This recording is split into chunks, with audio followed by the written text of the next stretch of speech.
Grazie Presidente, questo articolo è uno degli articoli sulla quale ci saremmo astenuti alla fine, insomma, perché come diceva poco fa il collega Colautti, ci sono all'interno molte norme che condividiamo, insomma, come per esempio i contributi per la realizzazione degli interventi conseguenti alle diagnosi energetiche, oppure i progetti legati appunto al Piano Nazionale Energia Elettrica, quindi le colonnine, la convenzione con i NOE e altri, come il progetto di contratto di fiume e insomma, altre norme. Nelle tabelle anche troviamo insomma, ingenti stanziamenti per la prevenzione e la manutenzione dei corsi d'acqua, i centri di riuso, l'amianto negli edifici pubblici, quindi insomma ci sono molti stanziamenti e molti articoli che condividiamo, molti commi che condividiamo, ma come poi spesso accade e accade spesso anche perché nelle commissioni, cioè le commissioni non lavorano come dovrebbero e gli emendamenti arrivano in aula invece che nella commissione di merito dove dovrebbero essere discussi e magari anche approfonditi. Appunto, guardando gli emendamenti rimaniamo un po' così, nel senso che ovviamente non ci preoccupano quelli che arrivano dalle opposizioni, perché abbiamo visto insomma, che ne passano veramente pochi, ma ci preoccupano invece quelli che arrivano dalla maggioranza.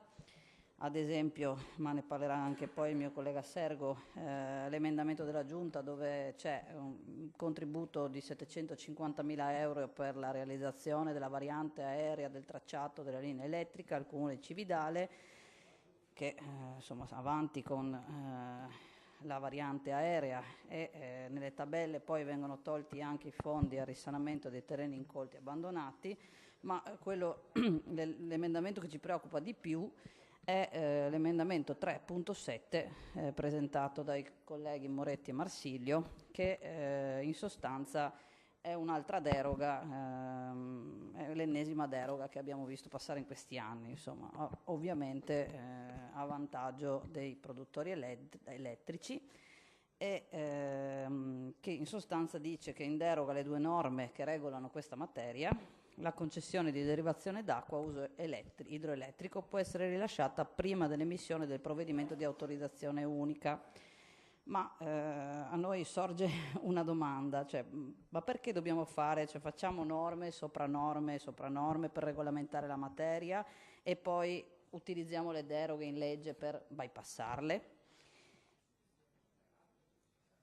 Oppure ci sorge insomma un quesito, cosa succede se gli viene rilasciata la concessione e poi non ottengono l'autorizzazione unica?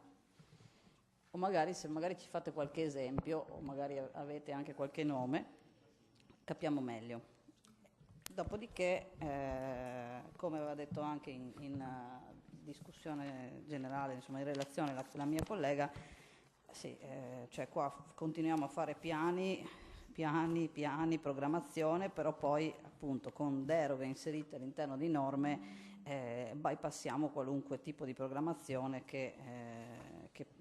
possiamo. Cioè, noi, come abbiamo detto, insomma, siamo convinti che bisogna sì sostenere e tutelare l'imprenditoria e lo sviluppo, ma per noi è fondamentale che prima venga tutelato l'ambiente e il territorio. E quindi da un voto di astensione che avevamo pensato su questo articolo siamo convinti a votare no.